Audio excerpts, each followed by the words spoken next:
and taking on the youth ministry is Pete and Laura. Stop. And then this camera just straight onto us, and we're like deer in the headlights. Like Young and Free became a model for so many of us, and so many of us to this day are still drafting off of some of the ideas and the innovation. We've sensed like God speak to us, go like, you are called, you are anointed to lead the church.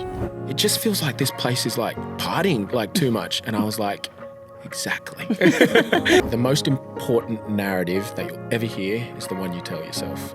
Wow. I think that is the healthy, mature response. Hey, it's Rich, and you're listening to the Mature Me podcast, weekly content devoted to all things life, leadership, culture, and faith. Thank you for taking some time to tune in. Make sure you subscribe and follow us on all our social channels so you don't miss a thing. Let's listen to today's episode.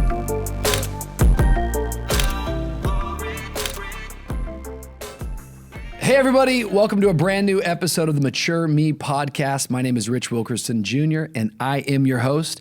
Wherever you're at in the world, we are so happy that you are joining us today. If you're watching on YouTube, go ahead, like, subscribe, share this content, leave a comment for heaven's sake. If you're listening on Spotify or Apple Music, man, put a review in, hit some of those stars. All of that stuff, they tell me, helps the algorithm. Let me tell you what, I don't live according to algorithms. I live according to the Spirit of God. But nonetheless, let's do our part and watch as God does his.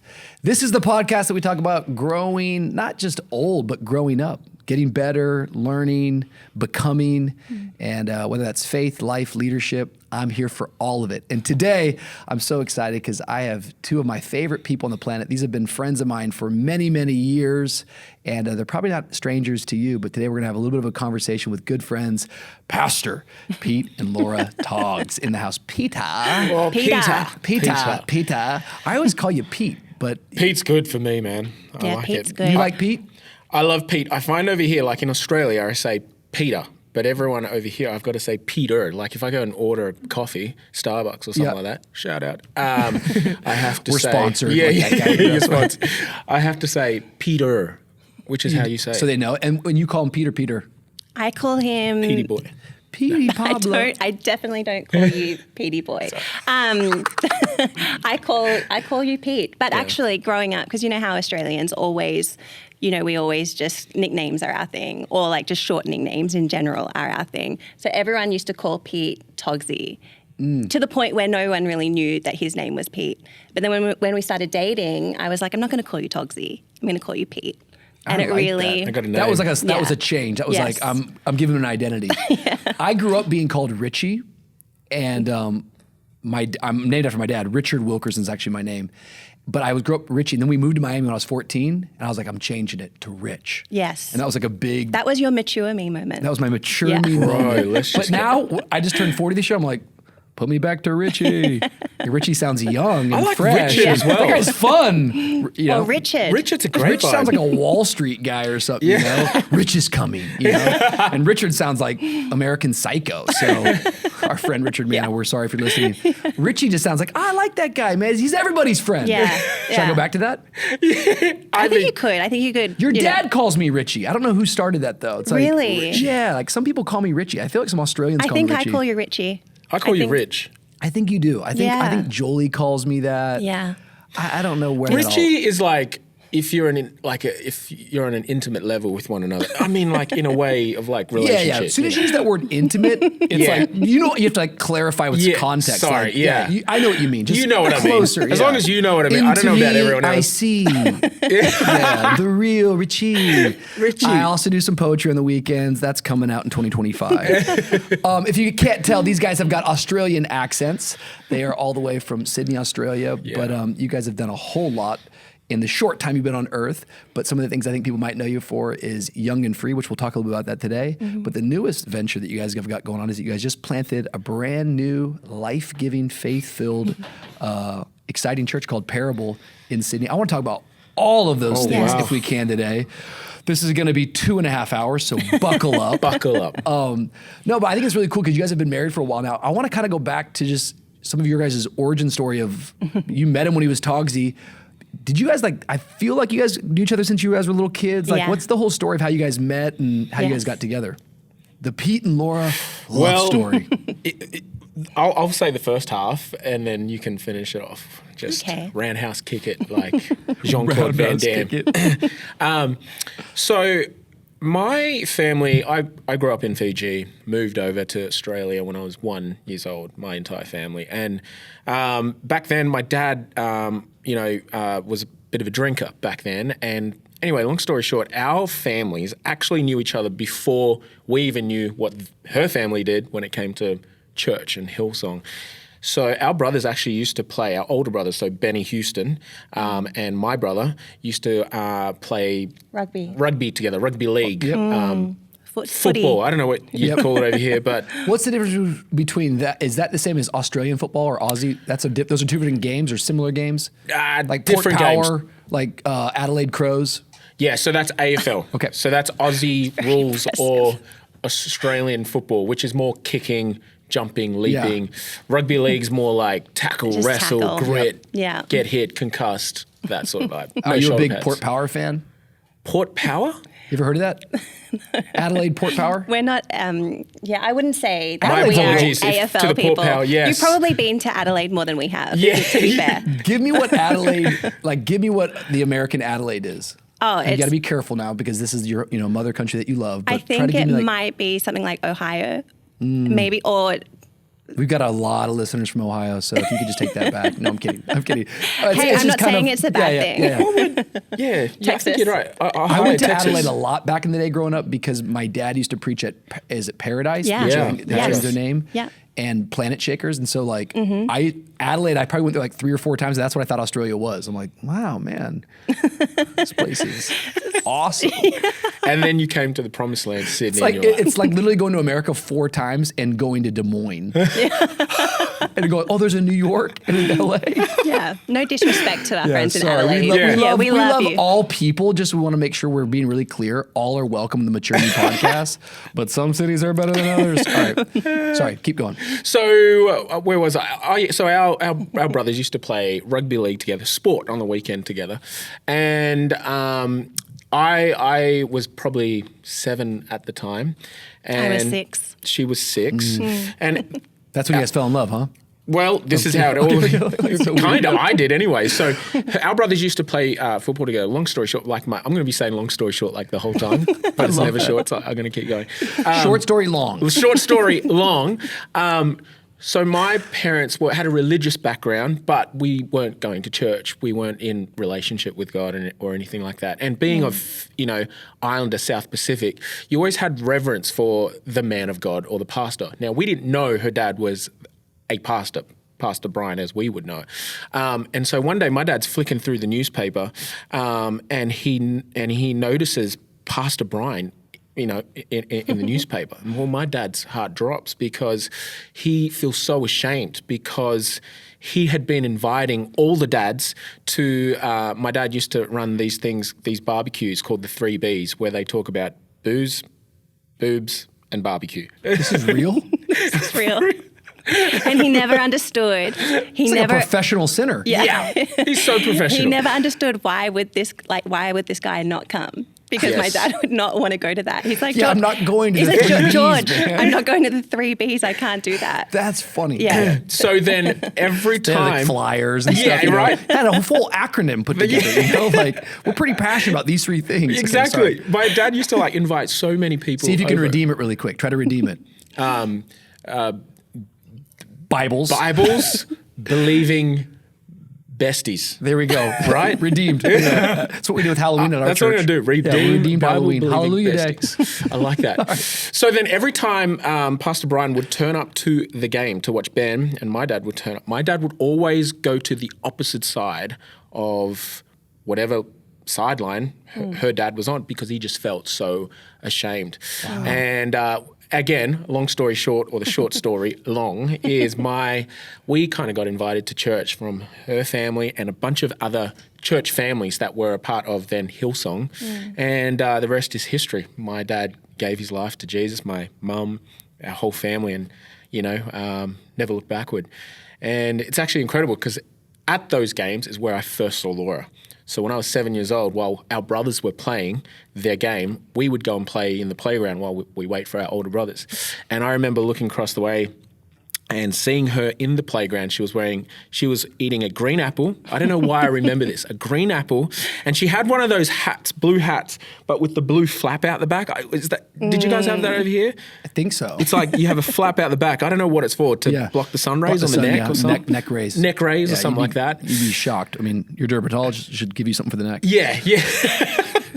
Shout out, dermatologist. So then I saw her at 7 years old, and my 7-year-old mind said something like, this is the one. This is the one, right? Yeah. And so did you guys become like instant friends growing up? I didn't know that you guys knew each other from that. Yeah, it took me a while to notice him. I'm not going to lie to you. Yeah. So we always, our families always knew each other, and we grew up in the kids ministry in youth, and we were good friends. That's right. But he was deep in the friend zone. Deep in the friend zone. Yeah. Yeah, no one gets out of the friend zone. Until what point? So I was at... This is the good stuff here, man. Yeah, I liked a boy.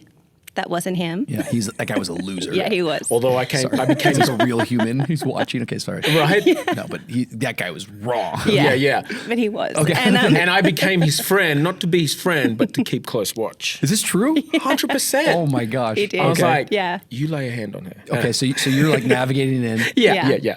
And then that didn't work out, praise God. Yep. And I remember one time just being in our youth group, and I remember exactly where I was sitting, and I was feeling a little bit flat, and I just looked down and I just saw Pete in the middle of, just in the middle of it all, just like involved, around young people, loving God, just fully participating. And I was like, that's the type of guy that I need to be with.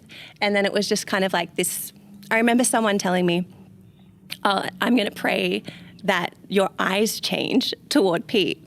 And I was like, don't pray that. She needed them to change. I don't know why, but... Yeah.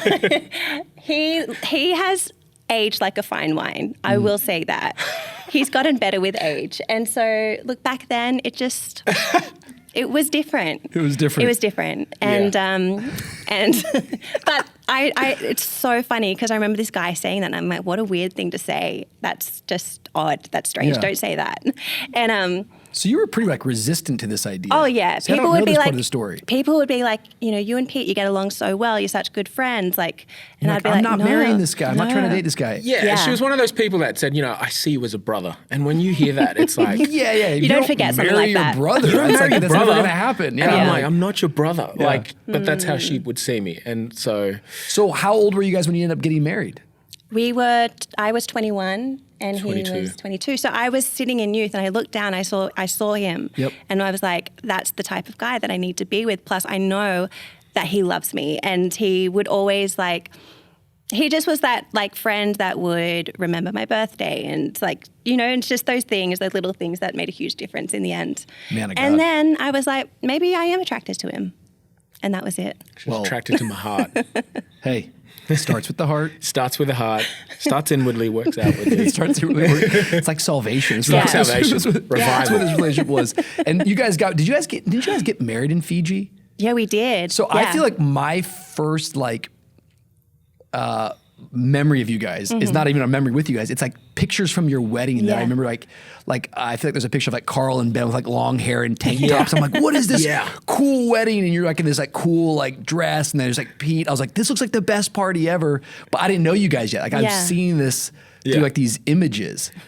Best wedding. Was it? Yeah. Isn't that funny that I have that memory though? Right. It's like I can like see these like random photos that like, how does one photo get to the top of the pile and like become like historical or something? It's like we always see this photo. Like, What was your first feeling when you Your impression. Really with First you, impression. it was like, I think he's my brother. Yeah.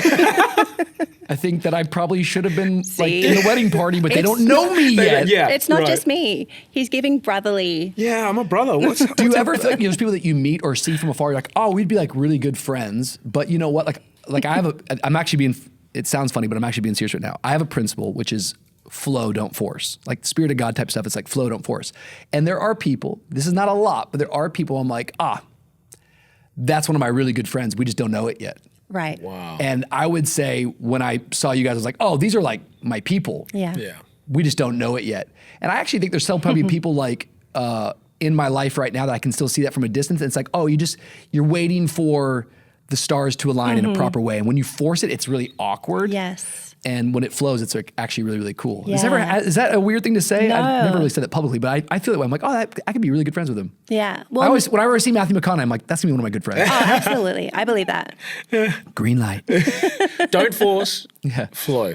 Yeah, I actually think love that that. about like So church good. planning and type of stuff. It's like, you Totally. gotta like find the flow. Yeah. You gotta find the flow. And I think friendships work that way. It's like, Yeah. it's really weird like when someone's forcing their way in, it's better when it flows. But I would just say that I remember seeing those wedding pictures. It's such a strange story. And I was like, that's why I was like, did you guys get married in Fiji? And I was like, oh, these people are really cool. They're gonna be my friends one day. And look at us, Look here at we us are now. today. And that's when I started praying you guys into my life. I said, God, will you change their eyes towards me? God, if you did it in Change Laura's their life for eyes. Pete, I know you could do it for them as a family towards me. And so you guys get married and then you guys start doing ministry together like immediately? Yeah, I think so. Yeah, well, we were youth leading, so we were leading Bible study groups and leading young people and picking up teenagers. So that was very much the season we were in, and it wasn't till maybe a year into being married, I think so, that her dad and the leadership asked us to take on senior high school, which was an age group from 14 to 18, and so we took that on, and that was, youth pastoring, once a youth pastor, always a youth pastor. Yeah. Just my favorite thing. Like So much fun. So much fun, so many memories. And, my favorite thing about being a youth pastor was just seeing young people that you've been a part of their life, you've discipled them, and they've grown up, and they are now families, husbands, wives, walking in with their babies, their newborns into church, So we did that senior high school ministry for like 2 years. And then by then her dad had asked us, and the way we found out was really funny, but he had asked us to take on the entire youth ministry, which was Australia-wide. And that was a real pivotal time because it's actually really funny because the way we found out was the same time as everyone else. We had our what was called our Heart and Soul nights, these leadership nights. All volunteers, leaders get together. Yeah, and Nick and Sarah Koroya, Yes. they had been the youth pastors, right? And they had done an incredible job, and we loved them so much. We're still close with them today. And they were moving into their next chapter. And so Pastor Brian got them up on stage and everyone honored them and applauded them, and we're crying because we're thinking, these are some of our best friends. They're moving into the next chapter. We love these guys. So we got tears coming out of our eyes. And you got to understand, this is being live streamed to everyone. This is all locations gathered for this moment. And so we're all thinking, oh wow, Nick and Sarah are moving on. Who's taking on the youth ministry overall? And anyway, her dad, classic Pastor Brian, was like, and taking on the youth ministry is Pete and Laura. Stop. And then this camera just straight onto us, and we're like deer in the headlights. We're like, we're just going to wait. That's how we found out. how we we didn't found really out. ask you. It's more like, this is what you guys are doing now. So it was. I'm sure we could, if we really didn't want to. I'm sure. We Of course, we but could I'm have sure. said, but we were. I mean, we found out at the same time as everybody else. That is crazy. And I think he would have only done that because he knew how passionate about young people. Sure. we But that's were. a classic Brian move. Oh, yeah. He's cheeky, Yeah. What I always wonder, because I get so dense with stuff, it's like, who else knew? Like, how does he orchestrate all that chaos? Now I think we're in some dark that people wouldn't understand unless have enough context. But like, it's really hard to explain what a heart and soul night look like. Yeah. And it's just, we'll never do it justice, but it was such a big deal, and the linking in and the announcements and Right. this whole experience. But like, it's crazy because it all worked out, and it's like, it was like controlled chaos. Like how'd the camera guy know to pan to you guys? Those are the things I'm like literally wondering. Like, Yes. someone in the control room must know this and know where they're sitting. Yeah. Like, Yeah. So that's what I'm always like. I want to like ask him like, did you like tip these people off and say don't say Yeah, anything like, was he I in the never. back room? I actually never asked those questions. But do you know what I'm saying? Like, think about Yeah. you're loading in right now for like Parable. Like, think about all the little things you have to like figure out just to like make sure the pipe and drape get set up. I think there's so many things like back in the day with Hillsong, it was like, how'd they do that? And it's like, well, Brian just told us on the stage. It's like, no, somebody else. had to have known, bro. I can't do an honor moment without being like, they're seated here. You're going to bring the flowers there. And then like, they're going to get the photo then. Like it's 28 meetings, but it's like, Pete and Laura, camera's on. It's like, you guys say yes. You know what? Like as a church planter now, I'm probably jumping ahead, but like I think about that stuff probably more than ever. And I think about it and I'm like, you know what? There was just such a culture and, you know, I see it here, just of initiative and people who took ownership. They saw the vision of the house as their own. They weren't helping with the vision. It was their own vision, you know? And I think there's such a power in that when you aren't just supporting someone or helping someone. You're owning it. When you're taking ownership of it, you see that wrapper on the ground and you're not going to leave it to someone else to pick it up. No, you go, that's on me. That's ownership. And I think that was the brilliance of what, you know, we were a part of growing up is that those connections, you're like, I think about it today, I'm like, how did that all happen? But there was just such a spirit of ownership, you know? And I think as well, there was room for flexibility. And I think everyone was always on their toes in a really good way because we knew that there was a plan and we have a spirit of excellence, but also it could go any way and everyone's just ready to move with whatever direction that, you know, whoever's leading the service, whether that was my dad or somebody else, would go. And he's kind of like renowned for just being fun and breaking the rules and wanting to be spontaneous. And so, yeah, I think there was a little bit of a culture like that where just everyone was just onto it. Yeah. Yeah. And I think for those that are listening right now that maybe don't have the full context, Laura's parents are Brian and Bobby Houston, who started and founded Hillsong Church. And so much of your guys' ministry upbringing, all of it really was within that context and in that space, which was this global movement and created all sorts of opportunities to learn, to grow, to be challenged, to be called out on the spot that you are taking over the youth ministry. I want to talk about Young and Free a little bit, but even before that, like, what would you guys say, like, getting into ministry, like, do you feel like there was a definitive call moment?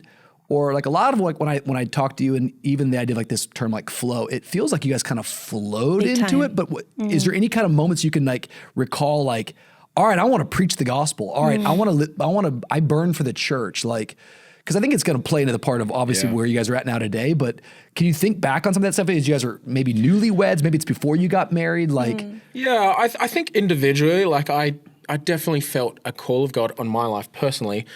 But I ran from it. I was one of those Jonahs in the Bible. Like I ran from it. If I was ever asked to preach, I would make up a story, say I'm sick because I was just so frightened, you know. When we got married, and I felt that and I surrendered that to God and had my own, you know, moment where God just turned up and I just knew without a shadow of doubt, this is where he's calling me. As a couple, I think when we were dating, we made a decision early on, whatever building the house of God is going to look like, we'll do it. If it's stacking chairs, we'll do it. If it's dropping kids home, we'll do it. Because we just wanted to build the house of God. Now, we didn't know what that was going to look like, whether it was preaching or, you know, planning a church.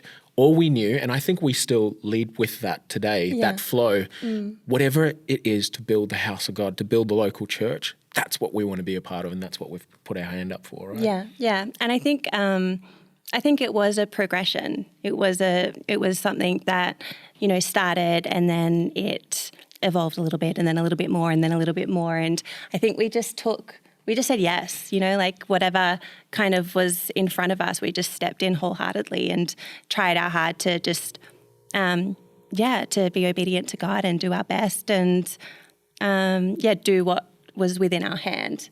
And one thing just kind of led to another, you know. It was like we ended up leading the youth ministry for, what was it? Was it 14 years? Yeah. Jeez. 14 years. 14 years. And we loved it. It was wonderful. So and it's like everything just started with it honestly just started with a small yes. Yeah. It was like, can you pick up some kids and run a Bible study? Yeah. Can you stack some chairs? Yeah. Can you lead a senior high school ministry? Yeah. Can you take on our youth ministry? Yeah. It was just all small yeses. So I wouldn't say we had this like dream one day to start this movement. It just started with these small yeses. And something that I've always heard your dad say is, if you want to accomplish what's on your heart, be faithful with what's in your hand. You know, be diligent with what's in your hand. Because I think so many times what we can do is get so caught up out there that we actually lose sight of what's in front of us. And I think when it comes to leadership, when it comes to maturing, when it comes to our journey, it's about being faithful with what's in my hand right now, whilst there is a picture, whilst there is a vision, and we do have dreams, never lose sight of what's in front of you right now. And that for people watching on might be a job right now, it might be a small Bible study group, but never underestimate what's in your hands. And I think that's what we've always tried to live by. Yeah. I love the idea that I think the scripture says man makes his plans, but God establishes his steps. Yeah. And it doesn't say God establishes his stance. Right. It says the steps of a righteous man are ordered, not the stance of a righteous man, not the posture of the righteous man. It's you got to take a step. Yes. And I think sometimes we think that we have to take these big, massive leaps, but it's actually just these small steps.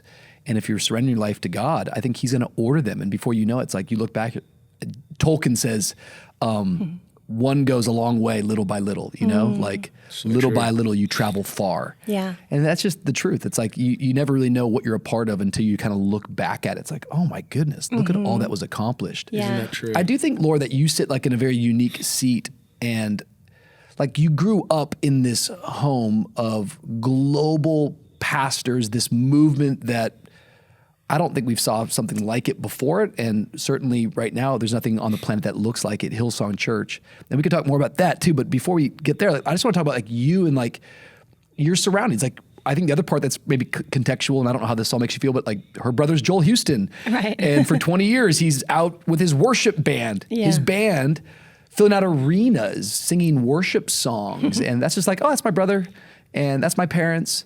What was that like for you growing up? Maybe the good and the bad, like personally, just how all that affected you. Like, did that always produce a spirit of boldness and confidence and dreaming big? Or was it sometimes like, where do I fit in? How do I do stuff?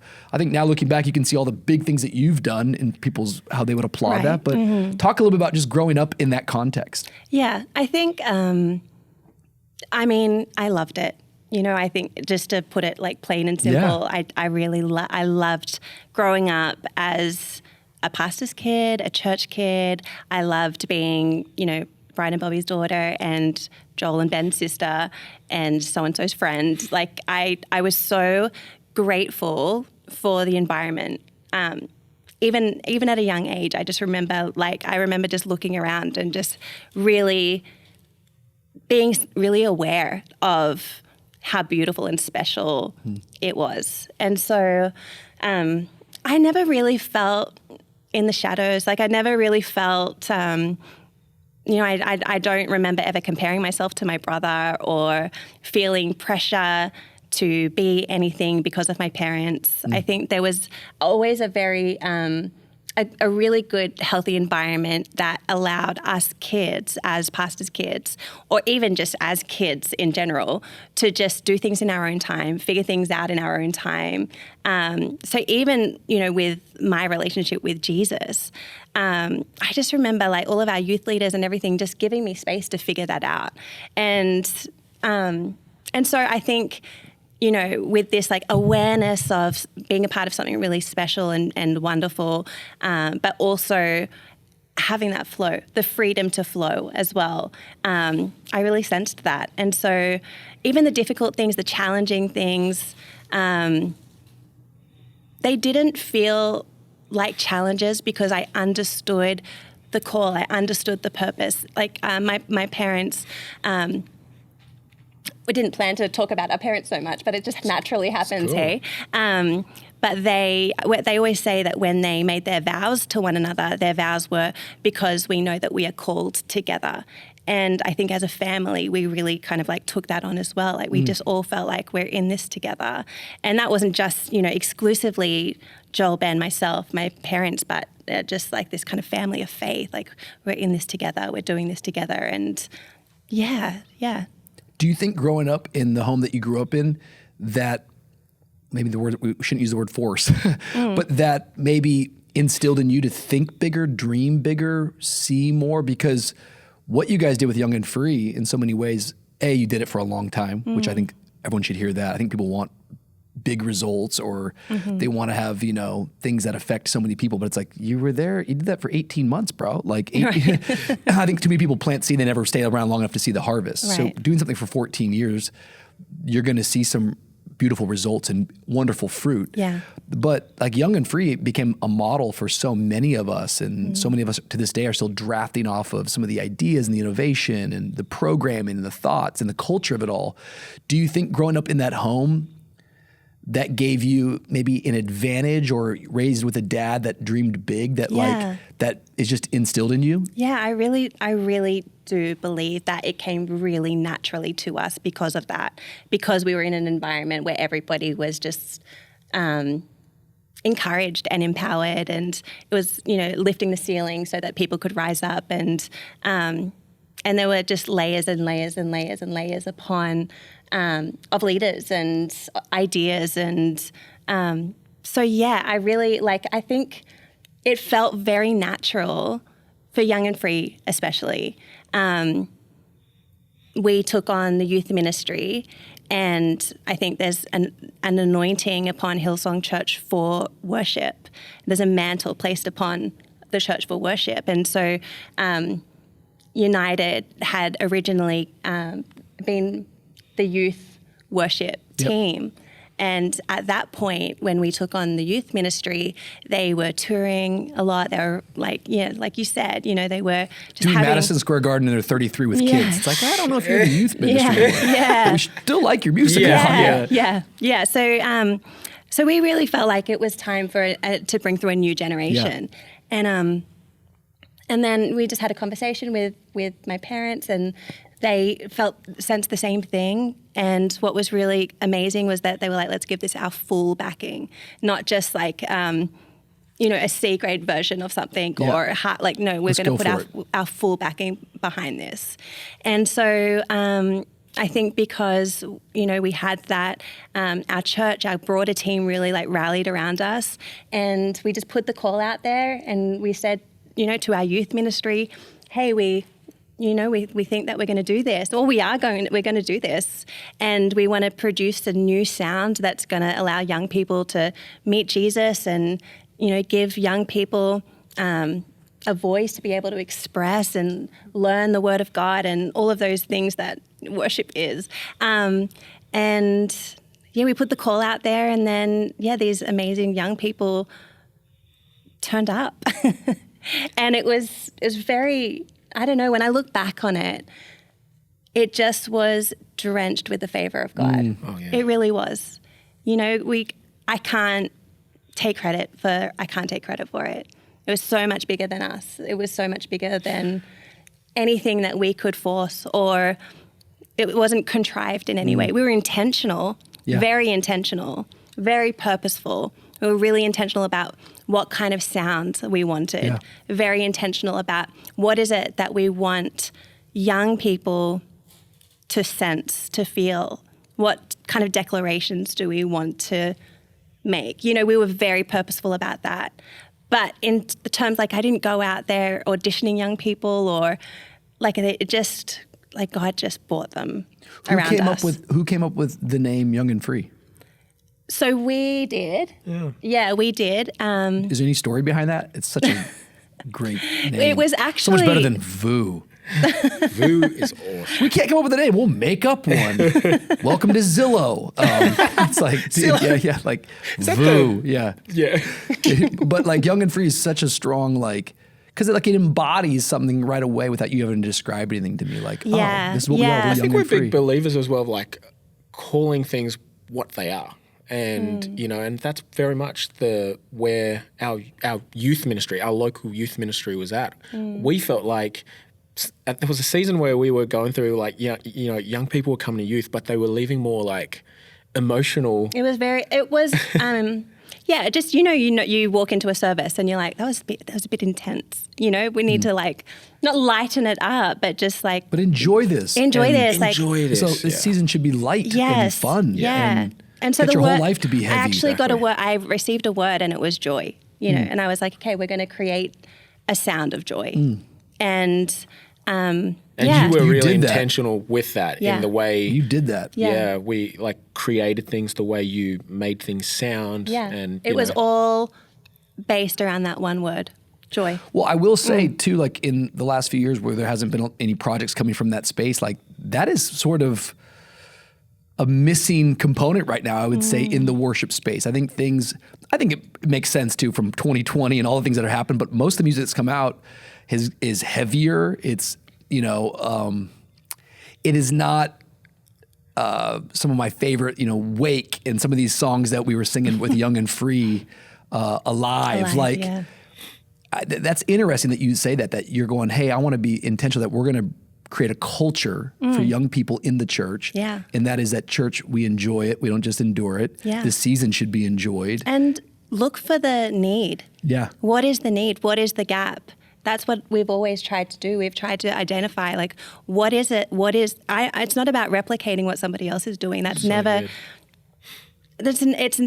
going to work. I think be inspired by others, absolutely. Sure. But if you have eyes to see, ears to hear, a heart that understands what the Spirit of the Lord is doing, it's actually really easy to see where the needs are, where the gaps are. And then you go, okay, God, is this where you're leading me? If you've highlighted this within me, then, okay, let's be faithful with that. And that's really what it was. It was just being attentive enough to go, I feel like this is the need with young people right now. We need to be able to lead in this space and allow them a song that's going to cause their spirit to rise up and not to be, downcast or heavy laden, but to be free in the presence of the Lord and to unlock that sound of joy. And I think, as we all know, sometimes you've got to speak things out or sing things out before they are. But if you can do that, you can be faithful with that, then it's like, again, one thing I remember my dad saying is sometimes you do the natural and then the supernatural follows. And I feel like sometimes it's like you got to speak things out, and then God unleashes what He does, and that's what I really felt. I felt like for the era that we had as young and free pastors was that it was just so much fun. It was so much fun, and we had incredible, beautiful, deep moments, but the joy that was unleashed, and not just in our youth ministry, but when we would go out around the world and we would travel, and you would see that in different little venues and different churches and so on, and you would see that same spirit. And that's almost like the affirmation. It's like that, okay, God, like, we did hear from you. Yeah. We are doing what you have asked us to do, because it's not just confined to our space, but we're seeing it happen with these young people that we've never known before or met before, but there's a connection. And so, yeah. And as a youth pastor, like, my favorite, praise report was hearing from another youth pastor, hey, this has changed our youth ministry. Because we didn't, these kids, Aiden King, and who were honestly just kids at the time, they didn't write songs because it was like, hey, we're writing songs because we want to put out an album or we want to tour the world. We wrote songs because that's the season our youth ministry was in. We wrote songs for a local youth ministry that needed songs to praise God with. Yeah. And so when you hear from someone else on the other side of the world saying, this changed my local youth ministry, that for me, because Young and Free is more than a sound, it was more than a band or a melody or a few personalities. It was a movement. And it was a move of God for a generation that needed joy, and you only have to look at the statistics, particularly in the Western world, and see anxiety, depression, all of that kind of, on the rise. And to think that we could play a part in bringing a song of joy, it was just amazing. I remember the first time Alive came out, which, going back 13, 14 years, when that first came out, it was different, right? It was a bit like, because I think at the time we were doing Take It All, and it was real rocky. And then when Alive came out, that kind of EDM, I remember the first time we did that, and I remember all of us just looking at each other going, everyone was a bit unsure. They're like, what is happening right now? In fact, I had a friend come over who was also a colleague and say, like, when that song went crazy, they were like, hey, it just feels like this place is like partying like too much. And I was like, exactly. But I think it got to that, maybe the second chorus, and everyone was like, okay, we're all in. And then it was, song. And then, but I'm so grateful for those guys. I'm so grateful for Aiden and Pathis and yeah. Melody and Renee and the whole team, Ben Tan. And they just, they were kids in our youth ministry.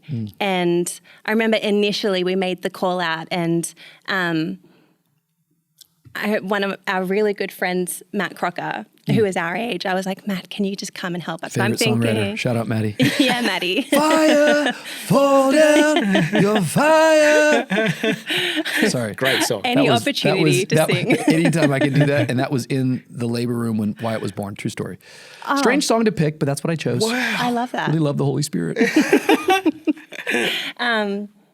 Yeah, so I was like, oh, Maddie, maybe you can lead the worship and so on. And it, honestly, a week later, Aiden, Taya, Melody, Renee, they just were there. And it's like they had always been there. But it's like God did a very quick work and raised them up really, really fast. And so, yeah. I love that you said that idea. It sounds like there's a party in here, because sometimes we can kind of feel, strange about the word party's got so many different connotations attached to it. But if you go to the biblical narrative, you think about words like Purim, which is this Jewish holiday, which is a party, but it's parties with a purpose. And I think that believers actually need to understand that, of course we party. When you say, do you party? I guess I'm wondering what you mean by that. But as believers, we party every day. We have a reason to celebrate. And celebration is actually a discipline of a believer, that you actually have to program it and decide it and choose it.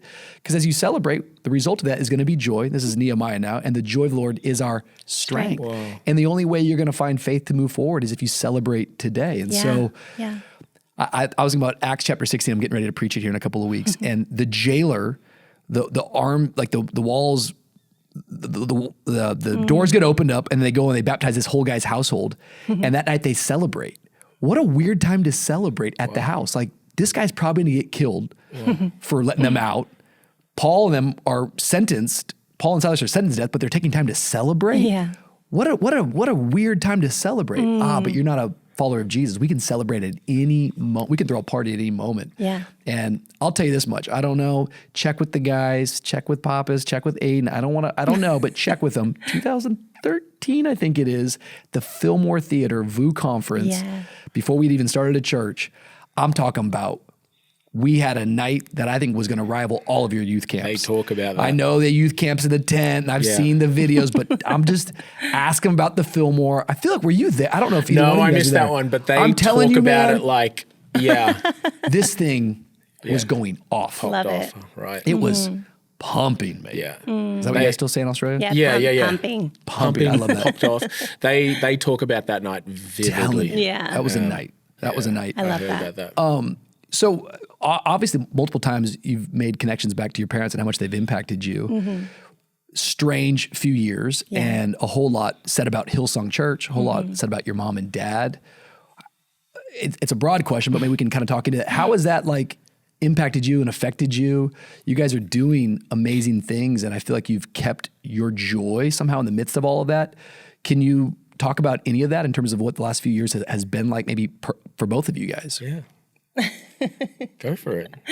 It's been a big few years, and so much has happened, and so many layers to it. You can, Hillsong and it being a global movement. So much has happened, and one lesson I've taken away from this last season, there's not just one side to a story, and so many narratives have been created, are being created. And I think at the end of the day, my takeaway was, whilst there's the most important narrative that you'll ever hear is the one you tell yourself, because there's this story, there's that story, and it's like, well, what's the, the real story? And I think at the end of the day, the narrative of hope, the narrative of healing, the narrative of keeping your eyes onward and, seeing the gospel move forward, that was really important for us. Yeah. That's not to take away from the discomfort of, some of the journey that we've walked through, and being so close to her parents and being close to the pain has been a journey as well. Yeah. I mean, I didn't even know where to begin. Yeah. It's been It's been incredibly hard and painful. And I mean, I guess if you are still listening, you can tell how much we have loved and we continue to love the church that we came from, Hillsong Church. We love the church. We love the church across the globe. Do you feel like you've been given a space to say that ever? See, even like that right there, like, yeah. I know that about you, but do you feel like that might even be one of the difficult things is like, do you get to get up and say that ever? Like, where do you get a chance to even say that statement that you just made? I love Hillsong Church. I don't know. It's been a funny one, hey, because what are you going to say? Yeah, I don't know if there's a space to say that and go, we love Hillsong Church, but I think hopefully it's seen in the way we live our lives. Yeah. We have our best friends, our close friends are very much still a part of Hillsong, and we want to see Hillsong go from strength to strength, and that's something you can never take away from us. That's in us. A big part of what we're doing today is from that foundation of Hillsong, which I think was beautiful and pure and was absolutely just amazing. But I don't know if there's a space we'd say it, but hopefully it's heard in our tone and in our heart, because I think we genuinely do love Hillsong. Yeah. Yeah, and I think that we've always said, like, I hope that our lives speak louder.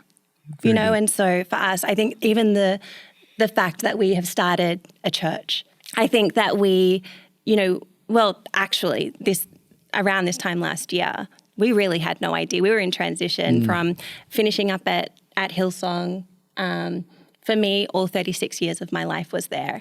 And for Pete, he started coming when he was 7, so a big part of his life as well. And it didn't even cross my mind. It wasn't even something that I even thought could possibly happen, that we would, that would not always be the reality for us, that we would make the choice really to step away. And so,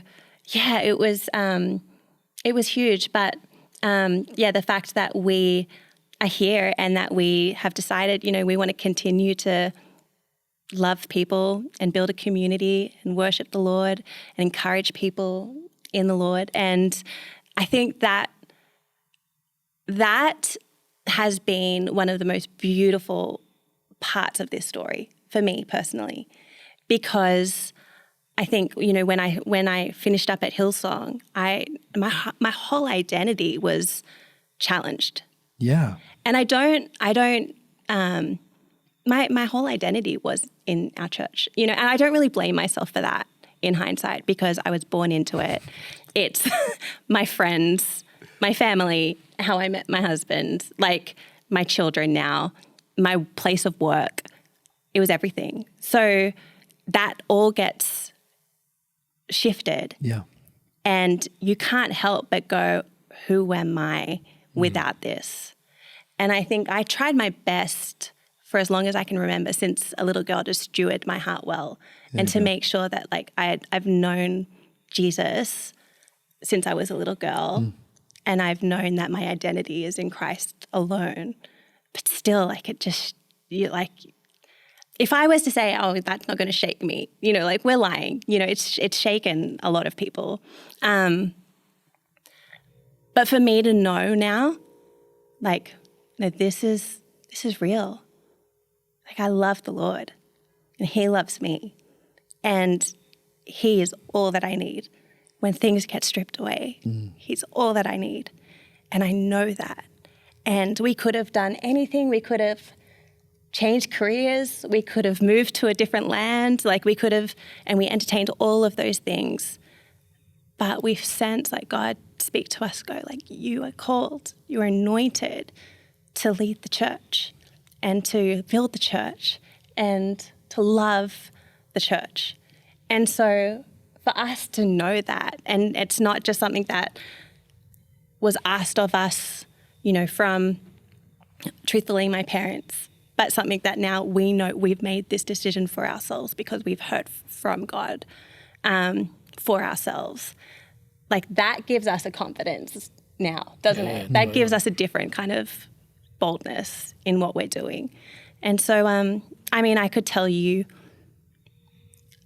we could spend, like, a lot of time telling you all the things that have come from this season, but it's been very, very, very hard. but there's been a lot of beauty in it.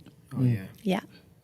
I think your ability to articulate all those things and me just getting to watch your guys' lives, I mean, it's evidence of the things that you're convicted about. And like you just said, I think a lot of people put in your guys' shoes and going through what you guys have gone through, experiencing what you guys have experienced. It's like, you know what, the last thing I want to do is get back into being a part of a church, you know, like I love Jesus, but let me just take a break. Yeah. I think there's a lot of people. I think the question's important because I know that it's a constant journey, and I know not everything's tied up with a perfect bow. Yeah. But I think we learn a lot in process. And I was with you guys about a year ago. In fact, I was probably a distraction in your life trying to get you guys down to Miami for a little bit. But I think there's a lot we can learn in process that is like, hey, I'm still going through it and I'm still in it and we're still learning every day. Yeah. But we are discovering more and more the fact that like we believe in this call. Like you guys could do other things. You guys are both very talented and gifted people, but you guys have been pulled and drawn back in by, I think, the conviction of the Holy Spirit. Yeah. And I think that suffering and crisis, I know it just sounds like lines, but you guys are the evidence that it's more than lines. I don't think it removes our faith. I think it reveals our faith. Oh, absolutely. So true. That's it. And none of us really know all the way what we got inside of us until we're squeezed. I think about the idea of like something getting squeezed, like what comes out when you're squeezed. Yeah.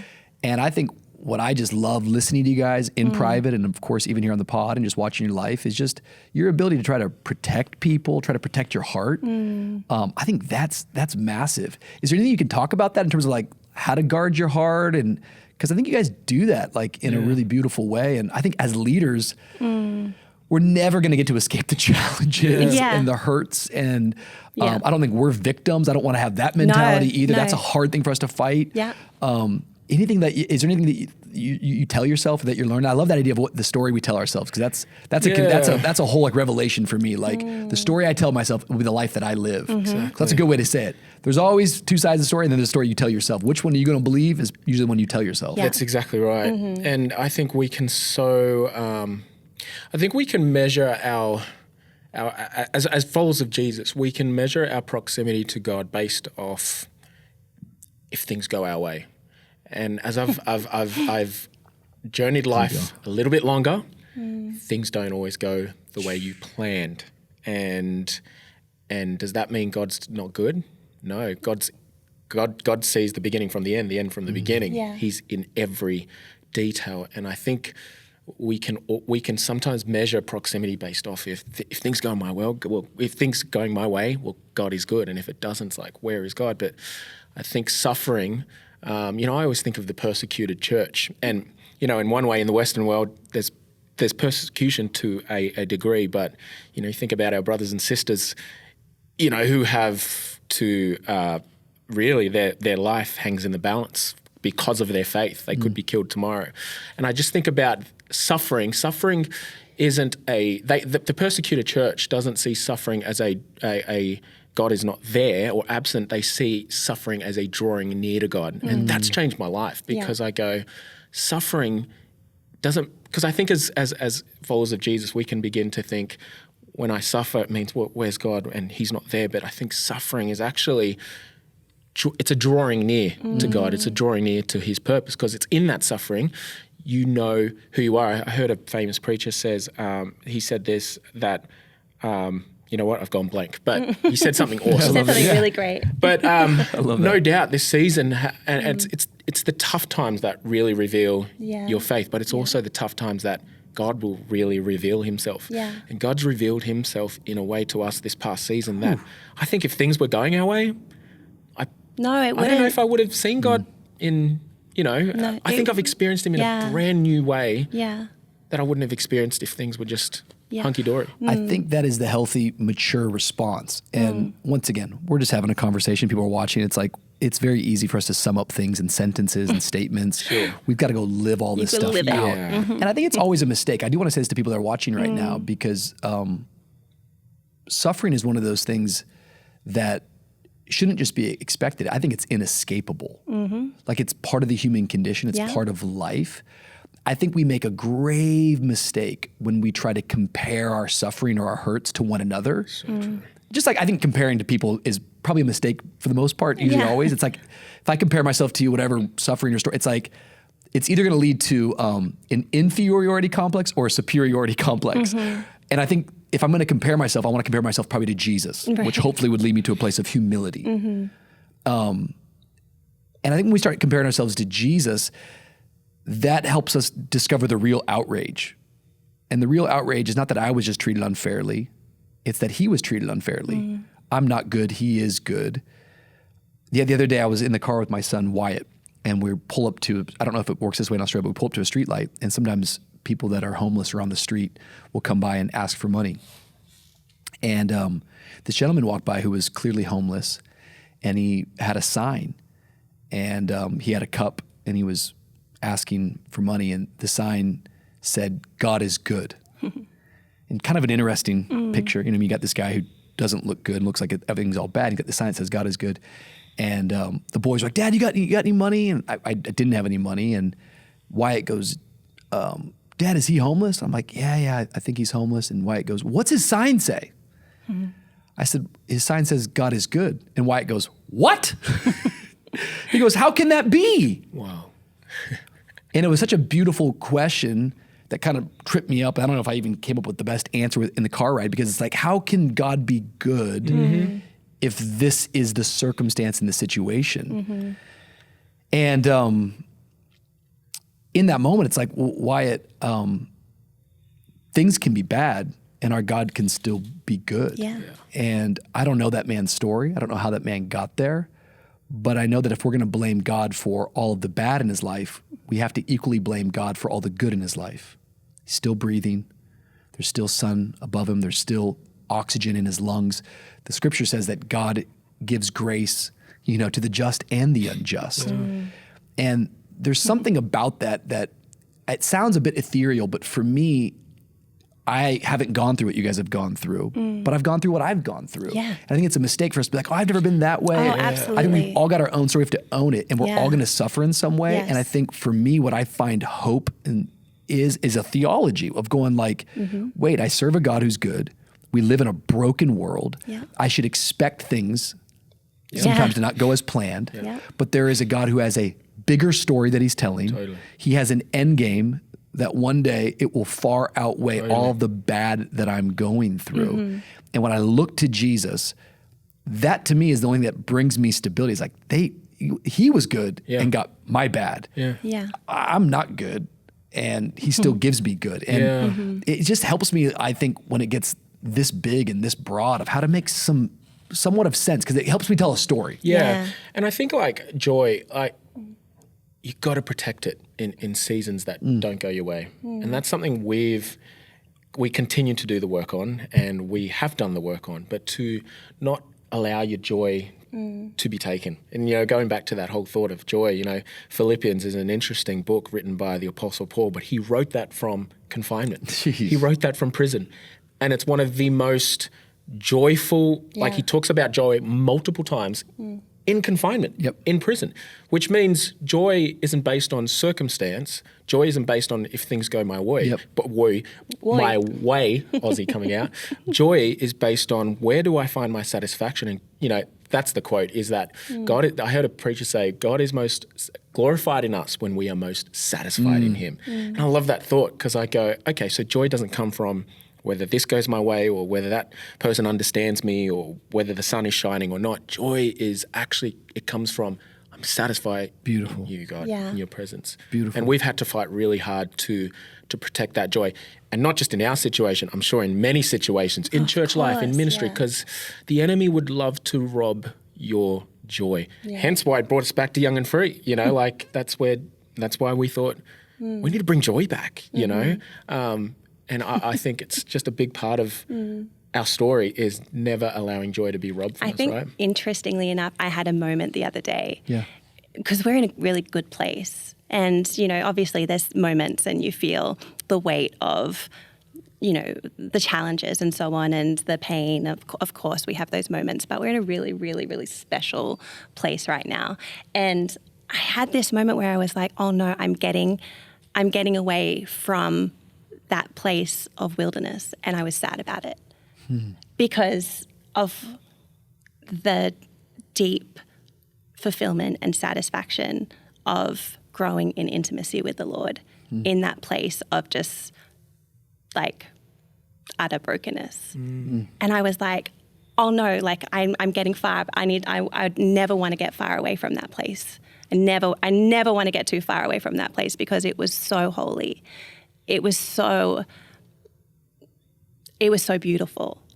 And, you know, I think I describe that place as, you know, a wilderness. And I remember I didn't know that that's what it was for a bit. It took me a second to realize that's what it was. But I remember just going like, I remember saying to Pete, like, where is everybody? Like, why isn't someone, like, why aren't people coming to our rescue? Like, I was just waiting for people to turn up. And it was a time of aloneness and in some senses, loneliness. But the moment that I shifted my thinking and I saw, okay, no, this is actually an invitation. The wilderness is an invitation from the Lord to grow in intimacy with him. And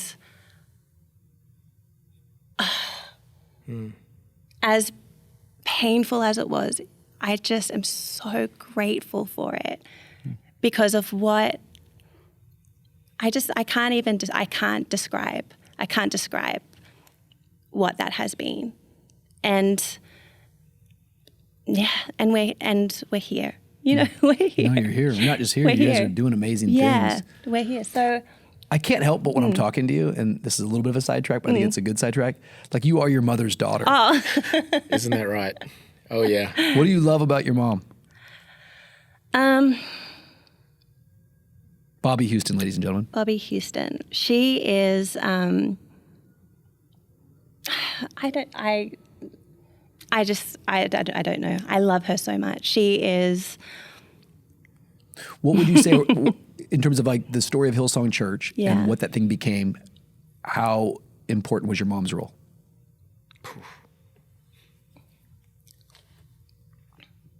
More important than I can articulate. Both of my parents are very gifted in different ways. And my dad is very visionary, very, very intuitive. Cheeky. Yeah. Welcome our new youth pastor. Yes, yeah. He's, my mom she is a homemaker. Yeah. And so your experience from the moment that you step foot on a church campus or in any sort of gathering, whether that's around a table in a Bible study or, a church service, every single moment matters and is thought out, and the intentionality in that. And so it's about creating that sense of home. And that's not just creating space, but it's a spirit thing. Yeah. Yeah. She's very prophetic. I was about to say very that. Creative. Very, very much so. Yeah. Mm-hmm. But those things are in you. It's very, very clear. Thank you. Like your intentionality. And I think there's something about creativity that is not about just, a lot of creativity to me is about like elimination. It's about it's like starting here, then it's like, no, to create clarity as to what it is we're trying to do. And I think that your mom, I think she has a real gift for that, to like eliminate the noise or eliminate the mess. And I'm kind of talking on a couple different layers, from her art directions to her messaging. It's like, I think there was a lot that starts here, and it's like, it's a sculpture. There's a better analogy, where it's like you take a stone, you start chipping away, and you're eliminating to come up with a final product. I think she's got a gift of doing that. I think that you have the same thing when it comes to the things that you guys put into the earth. Maybe your whole family, because we just started talking about your brother and stuff. But I wonder if some of that stuff in your brother even comes more from your mom, potentially, than even your dad. Yeah, I think so. Right? Like, yeah. And it's expressed differently. So it's the things, like, it's like you have a prophetic, gift. Yeah. And it's outworked differently. And I think that's what it is. And I think that, that's the legacy. That's the heritage. Hey, the beautiful side of Absolutely. it. So And I think all that's happened with the last few years, which, I mean, we could talk for ages on that stuff, but the confusion of all that and the uncertainty inside of people is, I think, one of just the practical things that has happened is that people don't always know what's going on, or they don't know what they have until it's gone. And I think everyone always honored Hillsong Church, but I don't think people always realized just how much the influence ran deep into their communities, into their churches. Like, art directions and programming of a service and functionality, like all these little things that we don't like talk on podcasts about, like, hey, how do you program a service? So much of that stuff was being drafted off and drawn. We do a big convention here in Miami. When I say big, it's relative. Yeah. We do a conference, but so many things we learned and watched, and more is caught than taught. And so much of that, after all of this fallout, has been missing, I think, for so many people. And I think there's a loss inside of people. And I think with the current state of how media works and what you stand up for, there's a lot of fear. And so people don't know where it all, and it's like that, what's that scripture, like when the shepherd is gone and the wolves will come in or something, the sheep scatter. I'm messing up a complete, very known scripture, but like so much of that has been seen, and it's just over time that you see it more and more. And I just commend both of you. I think that you guys have gone through a whole lot, and watching from afar and also getting to be up close, I think that the narrative that you guys have chosen, the fact that you're sitting here saying words like, I'm grateful. I don't know if there's a better guest on the Mature Me podcast just to talk about it, because life is not promised to go our way. And you guys have had a lot of twists and turns. And it's not that you're perfect human beings. It's just that you keep getting back up. The righteous man falls, but he gets back up. And you haven't just gotten back up. You've decided to go, we're going to put a stake in the ground, and we're going to try to carry out what we feel like God always called us to do. And it's in a new context, and it's in a new space, and that's scary. You guys have just started a church called Parable. Can we talk a moment about it? Because I mean, there's some listeners in Byron Bay that might want to. Sorry, it's a dumb inside joke. Byron Bay. Just quickly, in terms of the name, when you guys started, like, just tell us what's happening. Well, what's really cool is it was this time last year. We were in our wilderness moment, if you like. We had both just stepped off staff. Laura says she's not leaving, so she might be a John the Baptist. Right. Which is not a great ending, by the way. So let's it's okay to come out at some point, But but we this time last year we'd both stepped away from staff, and we're definitely in a space where we were going, what could the future look like for us? And I'll be honest with you, we entertained everything. We entertained different careers. We entertained so much, but it wasn't until we were standing in VU conference where we both felt from heaven God speak to us. And it was funny because I think at the time, anything that was away from Sydney would have made so much sense for us, because and it would have been easier. It would have been easier. It would have been the most comfortable decision to make to get away, out of Dodge, to get out of there. You know, and I always heard of people who were, sent. God spoke to them, and God sent them somewhere. Abraham, God sent him into the unknown. Or we grew up in an environment where we sent so many local people to go and plant campuses and churches. So I always thought, well, here's our sent moment, we're coming. And I just felt in VU conference, God arrest both our hearts.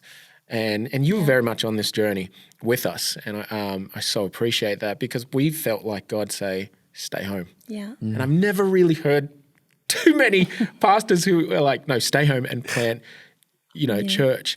And I'm so grateful to you and Dawn Cherie, who have just been, you've been there in, like, talk about friends who have just been in our corner, loving us, supporting us, has meant the world to us. And you having us here last year just to experience what you guys are building. And it was an answer to prayer. Answer to prayer. And I don't know if Pete shared this with you, but we were having a moment where we were like, we know that we've made the right choice.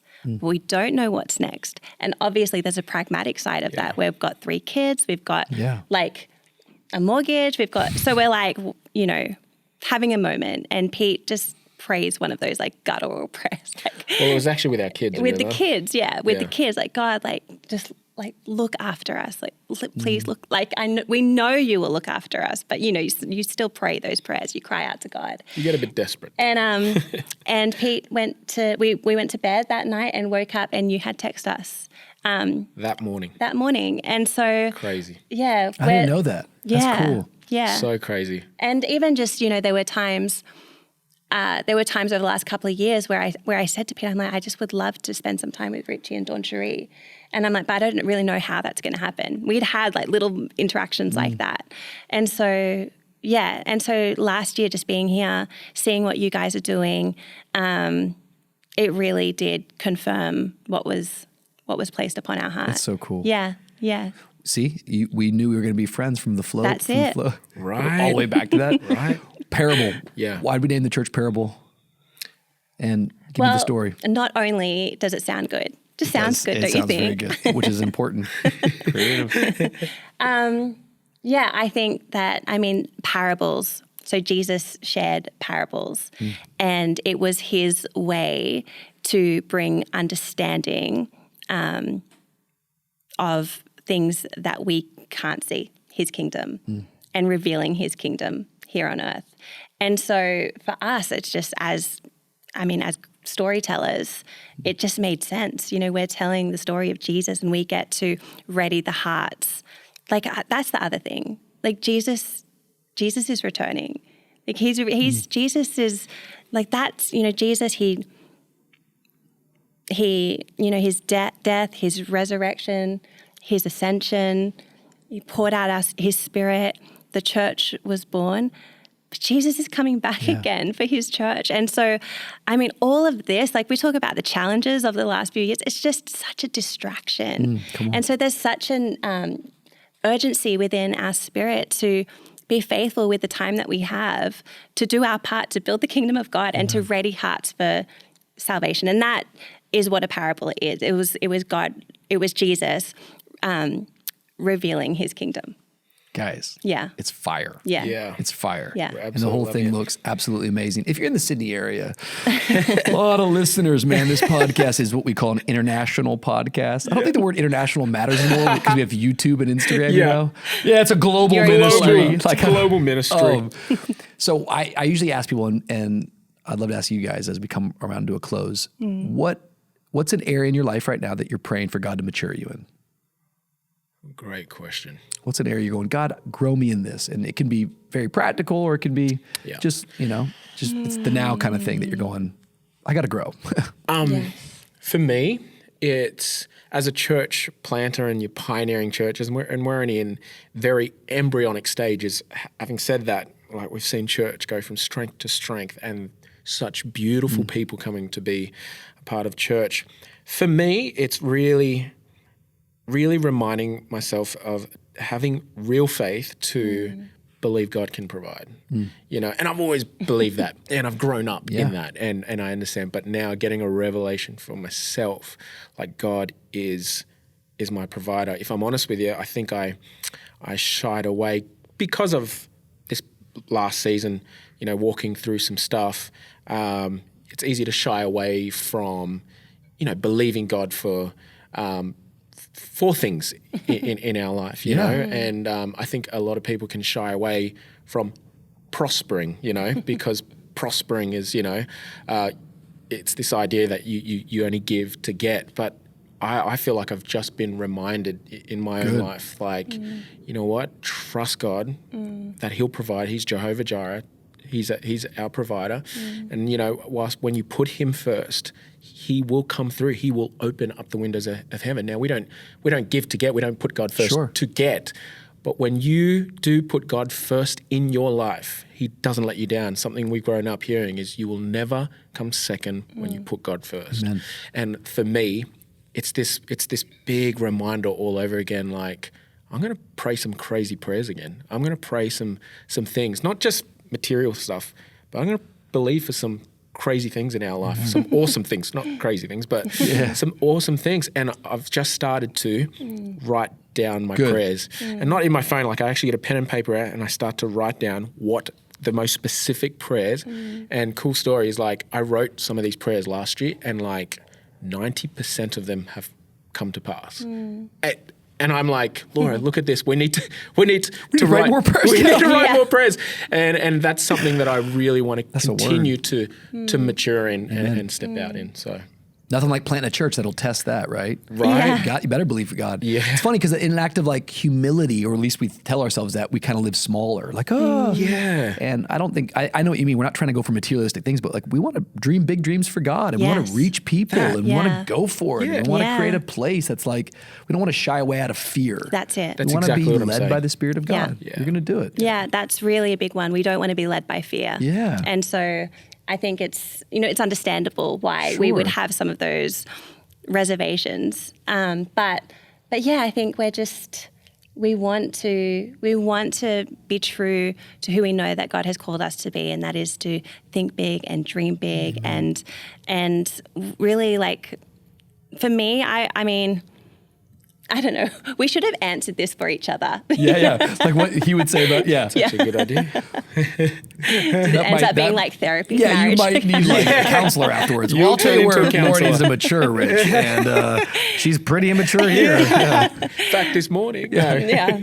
I think that for me, it's just trusting the process Yeah. and not getting ahead of myself. Good. And that's a discipline. Yep. Because my default is to just like go large. My default is to like, you know, let's do all the things and let's do it now.